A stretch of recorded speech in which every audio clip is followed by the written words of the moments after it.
Bien, bonjour Anne Lundberg. Merci de nous recevoir chez vous.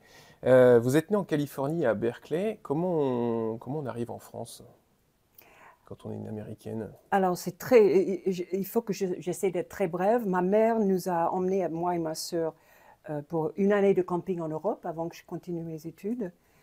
Et j'étais assise, j'avais 17 ans, j'étais assise dans un café en Grèce, à Athènes, et un metteur en scène a parcouru les rues en cherchant une touriste pour jouer dans son film, un metteur en scène extraordinaire.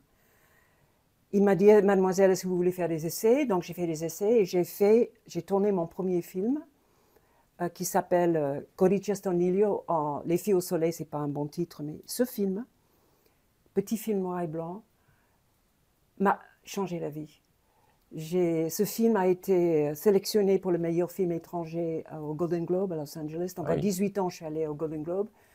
Il a reçu des prix dans les festivals un peu partout. Et donc j'ai décidé avec ma mère de rester en Grèce. Donc j'ai tourné plusieurs films. Je suis restée 4 ans en Grèce. J'ai laissé tomber ma vie en Californie. Et un jour, dans un festival à Rabat, j'ai rencontré la délégation française. Je voulais quitter la Grèce. C'était le moment de pouvoir, de prise de pouvoir. Les colonels. Et ils m'ont tous dit, bah, venez à Paris, on va t'aider. Et donc j'ai pris ma petite voiture, je suis arrivée à Paris, et puis voilà. Et donc vous y êtes jamais parti ou vous êtes resté à Paris Je suis depuis? restée à Paris. J'ai un des messieurs qui était dans la délégation était mon futur mari, donc il m'a accueillie. J'ai fait 2 enfants avec lui. Et puis j'ai eu la chance d'avoir une copie de mon film, de 2 de mes films grecs. Donc j'ai obtenu tout de suite un agent et j'ai commencé à travailler tout de suite comme comédienne en France. Voilà. D'accord, donc justement, durant les années 70-80, vous avez tourné plusieurs films à la télévision et dans le cinéma. Quels sont les films et les souvenirs, les films marquants et les souvenirs que vous avez de cette période?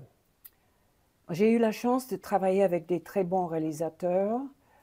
Euh, je pense que le film qui m'a le plus marqué, c'était avec Pierre Barou. Oui. Pierre Barou, que tout le monde de ma génération connaît. Il a tourné son unique film comme réalisateur qui s'appelait Le divorcement avec Michel Piccoli. Et j'ai eu la chance de travailler avec Michel Piccoli. J'étais sa maîtresse dans le film. C'était un film très spontané. On a même eu l'occasion d'improviser nos dialogues. C'était vraiment hétéroclite, complètement pas du tout organisé. Et aujourd'hui, on dit que c'est un film, vraiment un très bon film. Et je crois que ces jours de tournage, dans le bonheur, avec des enfants, des chiens qui couraient partout, enfin c'était le bordel total, pour moi c'était fabuleux. Après, j'ai tourné aussi avec Sergio Gobi, j'avais le rôle principal dans un film qui n'a pas tellement marché, un film marginal qui s'appelle Charlie Mech, où j'ai quand même tourné avec plein de gens. Là, j'étais un peu nerveuse parce que c'était un rôle important. Euh, Woody Allen aussi, Oui.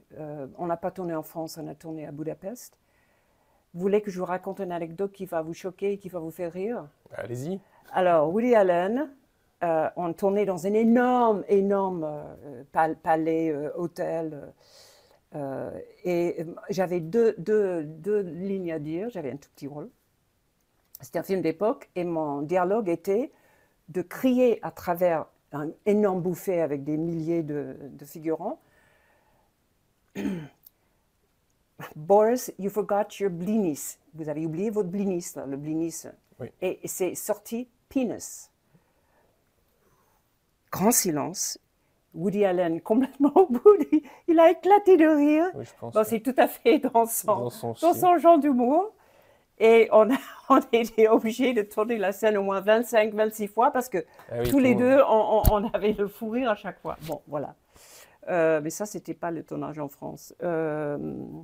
Justement, depuis, vous avez mis de côté votre carrière d'actrice. Comment vous regardez le cinéma aujourd'hui Ben, tel qu'il est?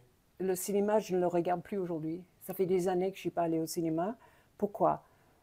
Il y a quelque chose en moi qui me bouleverse quand je vais regarder un grand écran. Je suis trop sensible. En vieillissant, je suis sensible à beaucoup de choses qui se passent dans le monde aujourd'hui, tout le monde sait. Mais rien qu'un moment d'émotion au grand écran, ça me tue. Et je reviens à la maison, je ne peux pas dormir. Donc je ne regarde plus de cinéma d'aujourd'hui, curieusement, depuis des années. D'accord. Même chez vous? Même un film Si, à la télévision, ouais. oui, oui, de temps en temps, ou des séries télévisées, des choses comme ça. Mais là, je suis protégée. Je ne peux pas vous expliquer C'est pas le se passe. cinéma qui a évolué, c'est vous qui... Oui, absolument, c'est D'accord, moi. Mais le cinéma évolue également, d'accord. beaucoup. Il y a des très bons films que je rate sûrement. Oui. Il y en a beaucoup plus qu'avant, ça c'est sûr. Ah oui, oui. C'est l'usine maintenant, en plus. Ouais. Oui. D'accord. Et donc après cette carrière de cinéma, vous êtes essayé un peu à la chanson également? J'ai eu la chance aussi. Dans ma vie, j'ai eu que de la chance. J'ai toujours trimballé ma guitare avec moi. J'ai composé pour moi des chansons, paroles et musique. Tout le temps, j'étais en train de gratter ma guitare. Encore une anecdote. Un soir, avec mon premier mari, il me dit, je venais d'arriver à Paris, il me dit, j'ai invité quelqu'un à dîner ce soir. Je ne savais pas faire la cuisine, j'avais jamais fait la cuisine. Donc j'achète une boîte de cassoulet William Saurin. Le type arrive, très poli, très gentil, oh, c'est délicieux et tout. Et puis mon mari me dit, Anne, chante-lui quelques chansons. Et moi, j'ai toujours eu l'horreur de chanter devant les gens, c'était uniquement pour moi. Mon mari a insisté, donc j'ai chanté 2 ou 3 chansons que j'avais composées. Et le type dit, ah, c'est très joli, bravo, merci pour ce bon dîner, et il s'en va. Le lendemain, j'ai un coup de fil de Barclay, Riviera, disant, venez faire un démo. Et vous savez qui c'était, le monsieur? Dites-nous. Jacques Brel. Et moi, je ne savais pas qui c'était Jacques Brel. Je venais d'arriver en France, j'avais 21 ans. Les vedettes françaises, je ne les connaissais pas. Et un type tellement gentil en me disant que mon cassoulet était absolument délicieux. Il a téléphoné à Barclay et un mois après, j'avais un contrat pour faire un long métrage. Un disque? Un 33 Un tours. 33 tours. Oui. Ah, un album. Oui, un album. Et quelques 45.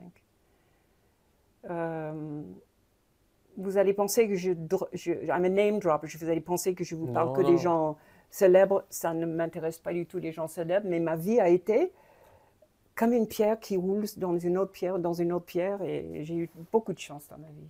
Voilà. C'est vrai que c'est une histoire Oui. assez incroyable. Et Et puis donc on était loin de l'univers du showbiz quand même là. Finalement la chanson telle que vous l'avez découverte, c'est pas... On est loin du végétarien. Si, c'était le showbiz total. J'ai fait plusieurs émissions de télévision connues, Guy Béard, Mariti, Gilbert Charpentier, et j'étais toujours tétanisée. Je détestais ça. C'est pour ça que vous n'avez pas persévéré dans la chanson? Non. J'avais qu'une envie, c'était de jouer et chanter pour mes enfants. Bien, donc après votre carrière de chanteuse, vous êtes peut-être attaquée à autre chose, le monde littéraire. Vous êtes aujourd'hui connue quand même pour être une autrice à succès de romans policiers, de thrillers. Comment vous est venue cette envie en fait? Quand on est arrivé ici avec mon deuxième mari, Frédéric de Pasquale, qui était comédien, on a commencé à écrire des scénarios pour la télévision, ça a marché. Et le fait de renvoyer le ballon des idées sans arrêt, tous les jours, des idées, la construction, on en a écrit quand même beaucoup. Un jour, j'ai eu une idée d'écrire un roman, mais pour moi, encore une fois, pour moi, comme des chansons, que pour moi, je voulais le partager à personne, juste un exercice personnel. Et ce roman a eu moi j'ai encore de la chance il a été publié. Une amie l'a envoyé chez Hachette, Marabout, en anglais. Une personne totalement inconnue, mon livre, parce que je n'écris qu'en anglais. D'accord. La directrice chez Marabout parlait anglais couramment, et c'était au moment où elle commençait à démarrer une série, parce que Marabout, c'est cuisine Oui. scientifique, une série de suspense pour les femmes. Et ça tombait exactement dans ce qu'elle a voulu. Donc, joie totale, enfin, incroyable. Et donc, j'ai écrit 2 autres, assez dans la foulée, qui ont été publiés chez Marabout. Et puis voilà, c'est de la chance, mais c'est aussi énormément de travail. Du travail. Beaucoup de travail, beaucoup de Surtout les suspens et thrillers, il faut que tout soit lié, il faut beaucoup de construction, il faut réfléchir à chaque phrase, à chaque moment dans le bouquin qui est lié à autre chose. Il faut garder les gens en suspense. Qu'est-ce qui va se passer jusqu'au bout. C'est très difficile, mais c'est passionnant. Donc votre vie aujourd'hui est toujours basée sur l'écriture, Oui. ça vous occupe Oui. vous avez une routine, parce qu'on dit Tous les souvent que matins. les écrivains, ils ont une Matin. routine le Non, le matin. matin, très tôt. Je me lève tôt, j'écris pratiquement tous les matins, et puis voilà, je suis matinale. D'accord. Et vos premiers lecteurs, c'est vos enfants, Mes vos enfants, proches? mes fils, mes 3 fils, et j'ai écrit aussi je vais écrire 4 volumes. Le premier volume de suspense pour les jeunes, Et vous pouvez nous montrer, hein? qui s'appelle L'été du danger. L'été du danger, qui a été, à ma grande honneur, présélectionné pour le prix des Incorruptibles, qui est un prix d'éducation nationale. D'accord. Et donc ça, c'est le premier. Le deuxième va sortir cette année, enfin l'année prochaine. L'été, le deuxième, c'est l'automne, après l'hiver et après le printemps. D'accord. Et ces personnages vivent avec moi complètement. C'est une petite fille de 11 ans et un jeune réfugié afghan.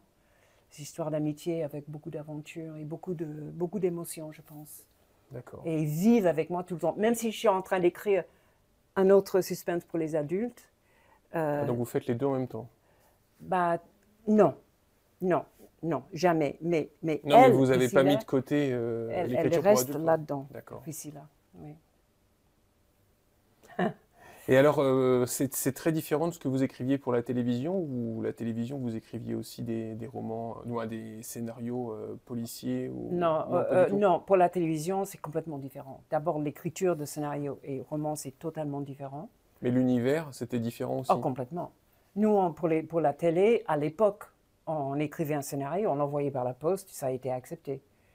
On n'était que tous les deux avec Frédéric. Là, le roman, c'est vrai qu'on écrit un roman seul.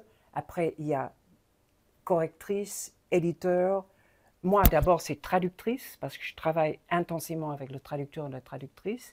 Après, correctrice. Après, des dizaines de relectures de ma part. Encore et encore et encore et encore, parce qu'on trouve toujours des cookies. Mais c'est plus un travail complètement personnel, le roman. Alors, vous dites que vous écrivez en anglais, mais du coup, est-ce que vos livres, vous les avez édités en langue anglaise? C'est le rêve. Non, pas C'est le encore. rêve et le paradoxe. Ouais. J'ai tous mes livres en anglais qui attendent, mais le marché américain, anglo-saxon, Angleterre, c'est la jungle. C'est très difficile. Il faudrait que j'écrive un best-seller, vraiment un best-seller, pour que les Américains s'y intéressent. Donc on va pouvoir attaquer la partie sur le film qui nous intéresse essentiellement pour notre venue aujourd'hui, le film de James Bond. Comment vous expliquez que c'était en 1978 le tournage, le film est sorti l'année suivante. Comment vous expliquez que vous soyez encore aujourd'hui reconnu et que des fans viennent vous solliciter pour cette parenthèse finalement dans votre vie qui est déjà très chargée? Ça m'étonne toujours. Quand j'ai tourné dans un James Bond, d'abord je connaissais le réalisateur, Lewis Gilbert, j'avais déjà fait 2 films avec lui. Donc un jour il m'appelle d'Angleterre, il m'a dit « Would you like to be a James Bond girl ?» J'ai dit « Yes !» Donc pour moi, c'était comme un autre tournage. Bon, j'avais déjà tourné pas mal de films. J'étais consciente de la chance de tourner dans un James Bond, mais pour moi, c'était un boulot comme un autre, quoi. Sauf, je n'avais pas la conscience à l'époque de l'impact que ça allait avoir 50, voire 60 ans après. C'est incroyable. La légende James Bond, ça vous suit jusqu'à la fin. Et moi maintenant, j'habite la campagne, je suis dans la boue avec les chevaux, bon, mes enfants viennent, mes petits-enfants. C'est une vie totalement... Oui, vous êtes loin de la base spatiale. Oui, voilà. Et donc, quand on m'appelle pour aller à Londres ou à Stockholm ou ailleurs pour signer des autographes, c'est le trip, ego trip. qui nous emmène au ciel pendant 2-3 jours. Après, on redescend dans la boue, quoi. Et donc, j'oublie entre les deux. Mais je ne comprends pas, je ne comprends pas, je comprends pas. Mais ça, c'est venu. Ouais, vous en avez pris conscience peu de temps après le film, ou entre guillemets, ces sollicitations elles sont venues vraiment beaucoup plus tard? Plus tard, parce que quand j'ai tourné Moonraker, j'ai enchaîné 2 ou 3 films après, et j'ai oublié Moonraker. Et c'est maintenant, plusieurs années plus tard, maintenant, depuis une quinzaine d'années, D'accord. où les gens reviennent pour solliciter. C'est fou, hein? C'est fou de signer des autographes et de faire des photos à mon âge avec les jeunes qui sont fous de James Bond. Enfin, j'ai jamais vu ça. Il faut prendre ça avec beaucoup d'humour et beaucoup de... Il faut rigoler, quoi. Bon, on est Beaucoup de gentil, hein. légèreté, oui. Mais c'est sympa, c'est sympa. Ok. Alors, sinon, donc dans le film, vous incarnez à un moment donné la guide dans le musée Venini à Venise, qui a été tourné en studio à Paris.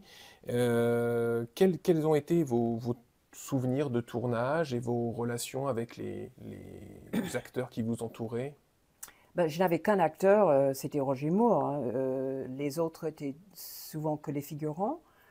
Avec Roger Moore, c'était hyper sympa. Très courtois, très drôle, toujours avec l'œil qui brillait d'humour, très professionnel. Je vais vous raconter juste une anecdote avec lui, ça va. Quand on a tourné la scène, vous allez peut-être y revenir, quand il se battait avec le python, le Oui. serpent géant dans la rivière. Dernier jour de tournage, il sort bon, il y avait un cascadeur qui faisait plein de trucs sous l'eau, mais lui, il était sous l'eau également. Et la scène où il sort de l'eau en costume complètement dégoulinant, mais froid, il avait froid, il frissonnait, il avait de l'eau dans les oreilles, dans les chaussures et tout. Fin de journée de tournage, il sort et il dit « Ah, enfin, now I can go have a hot shower and go home to my hotel. » Et l'assistant réalisateur lui dit « Désolé, monsieur Moore, vous avez une conférence de presse dans 10 minutes. Il y a 20 journalistes qui vous attendent. » Donc, il se met debout, il a enlevé l'eau sur un petit peu, il dit « Donnez-moi 10, give me 10. » Le pro, il aurait pu je ne sais pas, lui dire « Non, je suis trop fatigué, j'ai trop froid. Oui. » Extraordinaire comme professionnalisme. Et toujours gentil, toujours un mot gentil pour les gens, que ça soit un autre comédien ou un... C'est vraiment quelqu'un qui fait l'unanimité parce que bon, vous n'êtes pas la première personne à évoquer ça et tout le monde nous décrit Ouais. la même personne. Un Quelqu'un de homme. professionnel, gentil. Calme, toujours calme. Un homme... Et il discutait avec vous ou vous étiez plutôt spectatrice de... Bah, on n'a pas vraiment eu l'occasion de discuter avec lui, sauf pendant la scène à Venise où on n'était que tous les deux. À un moment donné, je crois qu'il y a une photo, moi je me suis assise à une table Oui. pendant une pause et il est venu s'asseoir à côté de moi. Et on a discuté, on a rigolé. Je ne me souviens pas de quoi. On a peut-être Oui. parlé des poules, combien d'œufs pondent une poule par jour, j'en sais rien, mais très, très, très ouvert, très naturel. Et pendant la promo du film, est-ce que vous avez participé à la promo? Vous avez peut-être rencontré d'autres acteurs ou les autres actrices du film à ce moment-là? Pas vraiment, parce que moi, au lieu d'aller à la première à Paris, moi, j'étais la seule à accepter d'aller à la première à Montpellier. Et donc, j'étais seule. J'avais des enfants de bas âge à l'époque, donc je ne suis pas allée dans le monde entier comme d'autres filles. D'accord. Non, non. J'ai D'accord. pas fait beaucoup de promotion post-tournage. Donc aujourd'hui, vous êtes connu dans le monde entier comme James Bond Girl. Dans le monde entier. Pas par tout le monde, mais dans le monde entier quand même. Quel regard vous portiez à l'époque sur le personnage de la James Bond Girl? Alors, Est-ce que ça vous avait un petit peu échaudé ou au contraire ça vous posait pas de problème d'accepter ce rôle-là? Moi, ça ne me posait pas de problème parce que c'était un rôle. C'était un rôle, c'était pas uniquement le femme objet. Donc, comme j'ai dit tout à l'heure, j'ai déjà travaillé avec Louise Gilbert. Oui. Et il me connaissait comme comédienne. On est parti au Japon, on a fait un film au Japon ensemble. Donc, c'était plutôt le rôle qui m'intéressait. J'étais pas très consciente, encore une fois, de l'impact que ça allait avoir de jouer dans un James Bond. Surtout à l'époque, les filles et les anciennes James Bond, les filles, les James Bond girls étaient labellisées pratiquement automatiquement comme femmes objets. Aujourd'hui, ça a changé, heureusement. Oui. Il y a une progression dans la libération de la femme, dans le pouvoir de la femme. Elle est considérée aussi intelligente que les hommes aujourd'hui. Petit à petit, ça stabilise. À l'époque, d'ailleurs, j'avais un petit peu peur quand j'ai commencé à écrire. Je ne voulais pas que les gens savent que j'étais un James Bond girl parce que automatiquement, c'est dumb blonde, c'est la blonde Oui. sans cerveau. Et puis, dans toute ma vie, j'ai pas eu affaire avec un problème de légalisation entre les hommes et les femmes. Je sais pas, j'ai jamais été affrontée à ça vraiment. D'accord. Et le fait que le rôle, vous l'avez accepté par proposition de Lewis Gilbert ou vous aviez un petit peu les éléments du personnage? Parce que vous avez un personnage qui est conférencière dans un musée et qui n'est pas forcément l'image plutôt classique de la Oui, James Bond girl. Est-ce que ça a joué aussi dans votre réflexion ou pas pas du spécialement? tout, pas du tout. Quand il m'a téléphoné en me disant est-ce que tu veux être un James Bond girl, j'étais contente, j'étais surprise, j'ai dit oui, mais j'avais confiance en lui, je le connaissais. C'était devenu un ami d'ailleurs, Louis Gilbert et sa femme aussi. J'avais confiance en lui et je savais que les James Bond, les filles ne se déshabillaient jamais. Il n'y avait pas de seins nus, il n'y avait pas des choses Oui, crues. oui, Et après, il m'a envoyé le. Je pense que quand j'ai dit oui, il avait. Ah, je me souviens de quelque chose. Il m'a dit est-ce que tu préfères. Ah, il m'a presque proposé le rôle de. Celle qui se fait tuer dévorer Ah, par les Corinne chiens. Dufaux. Oui. Oui, Et je sais. Il a hésité et finalement il m'a dit non, non, non, je vais te donner. Tu vas être sur le plateau souvent, tu vas jouer à un musée de guide. Puis voilà. Mais j'avais confiance en lui. Donc non. Encore une fois, c'était un rôle comme un autre pour moi. et votre contrat, vous l'avez signé dans quelles conditions? Ou est-ce que vous vous Six souvenez de mois ça? d'exclusivité. 6 mois, il nous bloquait pendant 6 mois. Il fallait qu'on soit disponible pendant 6 mois. On n'avait pas le droit de tourner un autre film. Donc on était réellement payés. Oui. Ça, c'était. Mais c'est pas l'argent qui m'intéressait. L'argent ne m'intéresse pas trop. Mais les Américains sont piouf. Et ça s'est fait en France, ça, En ou France. en En France? France, oui. D'accord. Et est-ce que vous avez rencontré le producteur Albert Broccoli? Parce Oh que, oui, j'ai encore une anecdote. Moi qui est Madame Gaff, à Los Angeles, je suis quand même allée à la première à Los Angeles. oui, quand même. Et j'étais à la table pour dîner avec lui. Donc il y avait lui, j'étais à côté de lui. Je crois qu'il y avait Roger Moore, il y avait le réalisateur. Bon, j'étais flattée d'être avec tous ces mondes. Et à un moment donné, pendant le repas, ma naïveté m'a poussée à lui demander à Monsieur Broccoli, est-ce que vous pouvez me dire les 2 légumes qui ont créé le brocoli? C'est quoi les 2 légumes? Parce qu'il y a un mélange de 2 légumes. Et il est devenu livide, fou de rage. Toute la table était silencieuse et moi j'ai commencé à rigoler. Il était vexé comme c'est pas permis. Ah J'oublierai ouais? jamais. Et après, j'ai compris que j'ai fait une gaffe terrible. Il n'avait pas trop d'humour. Je l'avais en tournage en France, et je crois qu'il est venu 1 ou 2 fois sur le plateau, mais je n'avais jamais rencontré. C'est le seul moment où j'étais avec lui. J'ai posé cette question qui me fait rire encore aujourd'hui. Il n'a même pas répondu les 2 légumes. Ah.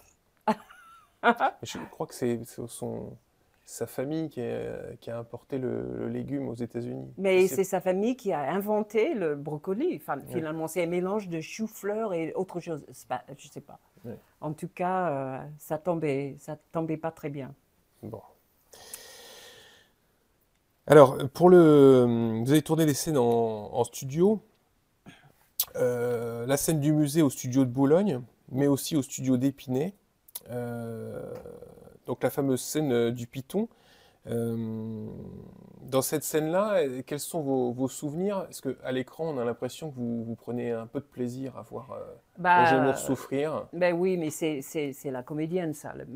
Louis Gilbert m'a demandé, pendant le gros plan, de prendre un certain plaisir sadique. Voilà. Donc j'ai pris un certain plaisir sadique. Mais, au cinéma, on vous fait des plans, mais il n'était pas en train de se battre avec C'est hors champ. c'est hors champ complètement. Et alors, le tournage de cette séquence, parce qu'on a ce plateau qui est assez en tête, qui est assez impressionnant. Comment ça s'est. Quels sont vos souvenirs un peu de ce tournage-là? D'abord, les décors somptueux. Moi, j'étais très impressionnée de tous les décors dans le James Bond. Enfin, la grande chambre, la station spatiale, là, la rivière. Ils ont créé une rivière en plein studio, enfin, avec des fougères, des rochers, l'humidité. On sentait vraiment qu'on était Ouais. en Amazonie. C'est hyper impressionnant. Euh, et, euh, et puis, nous, les filles, on était là tout le temps parce qu'il fallait qu'on soit là en train de regarder même le cascadeur qui était dans l'eau. Ils ont filmé beaucoup de, comme le réalisateur de ce tournage m'a dit, il y avait 9 heures, pratiquement 9 heures de film Moonraker pour couper en 1 heure. Ouais. Et donc, on était obligés d'être là tout le temps. Comme sur le grand plateau, comme dans la grande chambre, on était présents tout le temps. C'est ça qui, je crois, m'a impressionné le plus, c'était l'ampleur des décors, la beauté des décors, et surtout, pas d'effets spéciaux comme ils ont aujourd'hui, Oui. pas de motion capture, pas de mocap, pas d'effets virtuels, enfin, c'était vraiment, Artisanal. oui, artisanal. Et votre vie, donc pendant ces 6 mois et ces longues journées de tournage, vous viviez où À la Paris, journée? à Paris. Vous étiez chez vous ou vous Oui. étiez à l'hôtel? Non, Non? non, chez moi. Non, non, j'habitais Paris.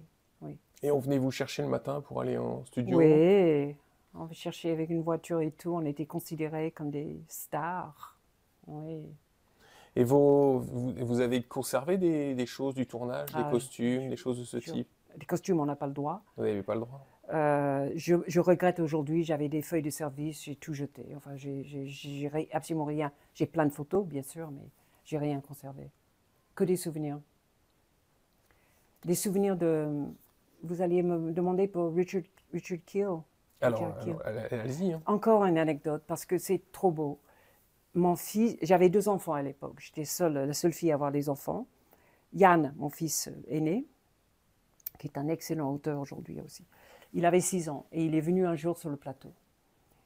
Et je l'ai présenté à Richard Keel, qui jouait jazz, 3 mètres, enfin bref.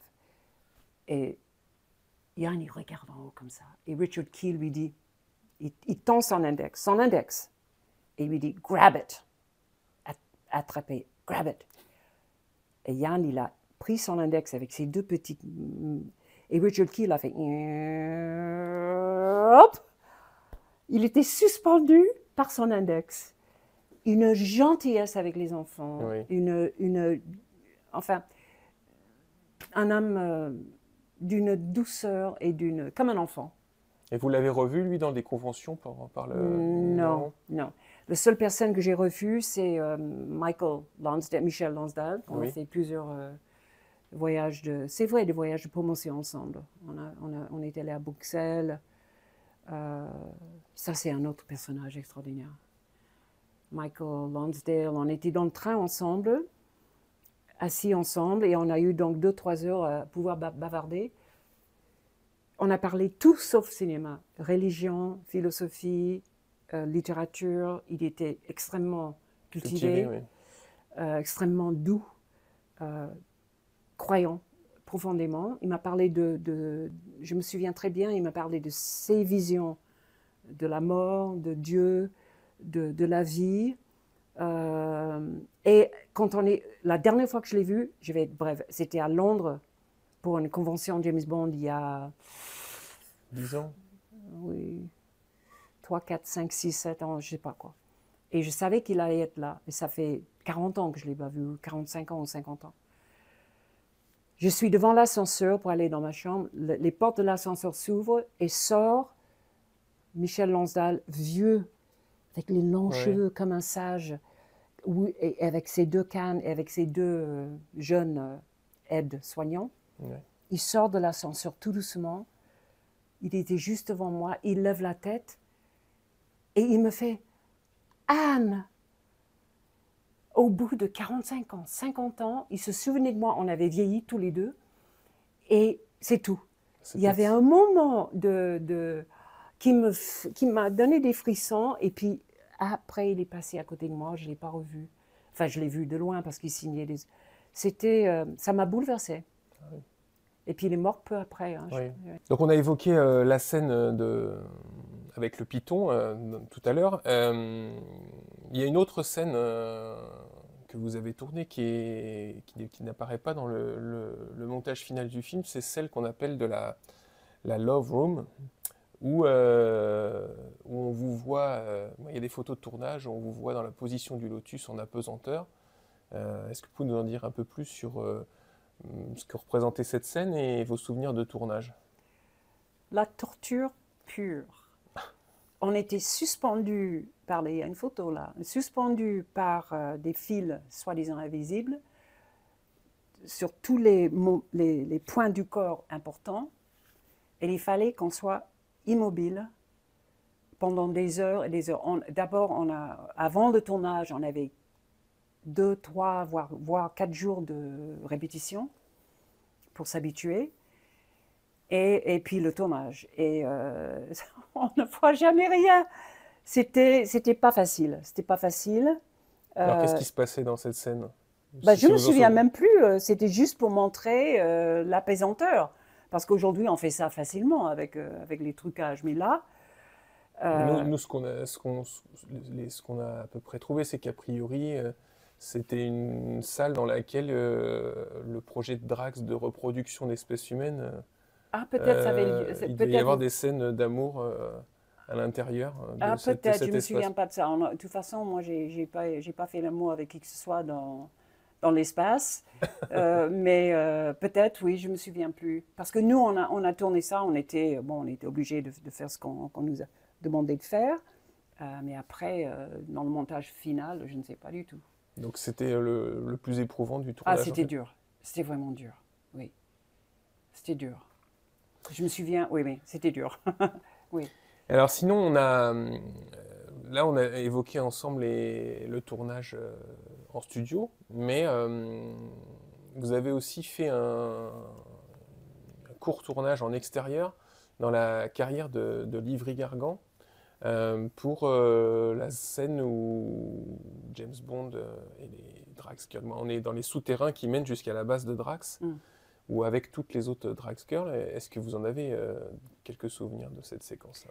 Je me souviens, maintenant que vous me dites, que c'était un long tunnel. On marchait assez long. J'ai un vague souvenir, on marchait assez longtemps pour arriver à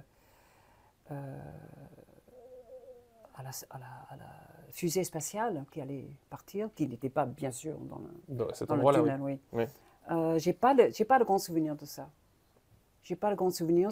On était avec plein de figurants, une procession, tous les gens qui partaient pour partir dans l'espace. Il n'y avait pas de dialogue, il n'y avait pas de gros plans. Non. Donc c'est un film qui a une envergure énorme, on l'a évoqué ensemble, hein. C'est un James Bond, c'est très très grand. Qu'est-ce que ça fait donc à 21 ans, c'est ça vous aviez Non, non, moi j'avais 33 ans, j'avais déjà 33 2 enfants. ans, Oui. Excusez-moi. Oui. J'étais la plus âgée de toutes les filles. Oui. Ça se voit pas. Merci.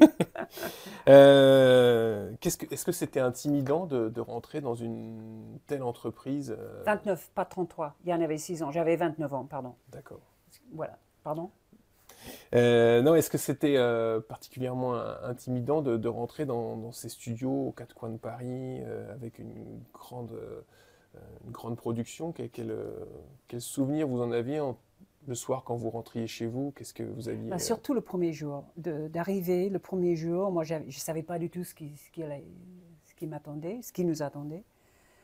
D'arriver sur cette énorme station spatiale de rentrer dans le studio et waouh, de voir ce décor, mais alors grandiose, immense. C'était hyper impressionnant. Hyper impressionnant. Et après, nous les filles, on nous emmenait dans une salle de maquillage. J'avais jamais vu une salle de maquillage pareil, immense.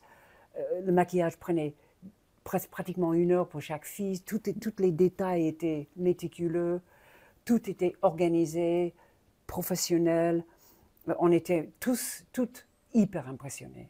Après, bon, après les jours, bon, on s'habituait un petit peu, mais c'était, je crois que le décor, encore une fois, était vraiment impressionnant. Et les caméras partout, enfin, Louis Gilbert, qui était le metteur en scène, avec qui j'ai tourné les films un peu plus petit. Oui, il était le maître de tout ça. Comme il avait son cerveau qui partait dans une autre dimension. Comme ça, vraiment, il dirigeait tout ça avec une aisance. Et les gens ceux qui vous maquillaient, alors les techniciens, il y en a beaucoup qui étaient français, mais tout ce qui était équipe de maquillage, tout ça, c'était des Britanniques ou... Non, français. Tout était français. Non, ça c'est formidable. Ils ont engagé que des Français sur place pour tout ça. Et ça se Et les passait bien figurants également. Tous les figurants. J'ai même fait venir mon frère qui était en voyage à Paris. Il était hyper fier parce qu'on a pris un plan de sa main en train d'attraper quelque chose qui était coupé, mais il était hyper fier d'avoir sa main dans un James Bond. Dans un James Bond, oui. Non, ils ont pris que des Français. Donc, pour tout ce qui est technicien. Oh, il y avait des techniciens, bien sûr, anglais, oui. Les plus importants, mais beaucoup de techniciens français. Oui. D'accord. Et à l'époque, vous parliez déjà bien français, et donc oui. Pour vous, c'était pas un souci de travailler avec l'équipe sur place. Ok. Alors, donc vous avez cité vos camarades. Quelle relation vous entreteniez avec les autres Drags Girls, du coup, qui étaient... Très sympa. Vraiment très sympa. On était toutes un peu relax, éblouies un petit peu par ce qui nous arrive. C'était comme une conte de fées quand même. Pas de jalousie du tout entre nous. Oui. Enfin, moi, j'ai rien senti. Moi, j'avais un rôle plus important que les autres filles, mais pas de problème. On rigolait, on bouffait ensemble, on s'entendait bien. C'était vraiment très... Et le soir, il y avait vous pouviez sortir, faire... Ah, moi, je sortais jamais le soir, je rentrais chez moi. Non. Ça, je ne sais pas ce que les autres ont fait, mais moi, j'avais une famille à la maison qui m'attendait. Et votre partenaire masculin, Didier Aubin, qui est votre amant à l'écran, est-ce que vous en avez un souvenir? Parce que c'est quelqu'un qui a perdu trace aujourd'hui. Oui, le couple blanc idéal qui allait partir en espace procréer la race supérieure. On a échangé un baiser, oui. Mais on n'avait pas de rapport du tout en dehors de... Bon, on était ensemble dans les plans, mais on n'a jamais eu vraiment l'occasion de se connaître. D'accord. Donc, très sympa, mais... D'accord, ça a duré peu de temps. Oui, voilà. Alors, vous êtes l'une des... Donc, vous l'avez dit, vous aviez un rôle un petit peu plus conséquent que vos camarades, et ça se voit parce qu'il est parlant, ce rôle. Est-ce qu'on vous a proposé d'effectuer le doublage, puisque vous parliez français, de votre propre rôle après le film? Non, j'ai été doublée en français. Oui. Mais en anglais, bon, dans le texte original, j'espère que c'est ma voix. Je ne me souviens même plus, mais je crois qu'ils ont gardé ma voix. On vérifiera, mais je pense que oui. Non, j'ai été doublée en français par une vraie Française, sûrement. Oui. Donc maintenant, vous avez quitté le monde de James Bond depuis un moment. Vous gériez un gîte en Normandie, vous pratiquez l'équitation. Est-ce que l'univers du cinéma et de la musique, ça vous manque pas un petit peu? Je vais vous dire que l'univers du cinéma, non. Parce que j'ai eu des expériences extraordinaires, donc ça m'a rempli de bonheur. La musique, point de vue chanson, disque, non. Mais oui, j'ai participé dans un orchestre de Nouvelle-Orléans pendant 10 ans ici, où j'ai joué le banjo, on était 4. Et ça, c'était extraordinaire. On a joué dans les fêtes foraines, dans les mariages. Et la musique Nouvelle-Orléans, ça vous porte, c'est la joie totale. Et là, ça me manque, je ne peux plus. Et de jouer la guitare avec mes petits-enfants, ça me manque. Et tout d'un coup, je ne peux plus. J'ai les mains, les doigts qui ne m'obéissent plus. Donc c'est fini. Ça me donne beaucoup de peine et beaucoup de nostalgie. Oui. Mais vous pouvez chanter encore. Chanter, oui, oui. Oui, je chante avec mes petits-enfants. Ça, je chante. Oui, oui, on chante. Oui. Merci beaucoup.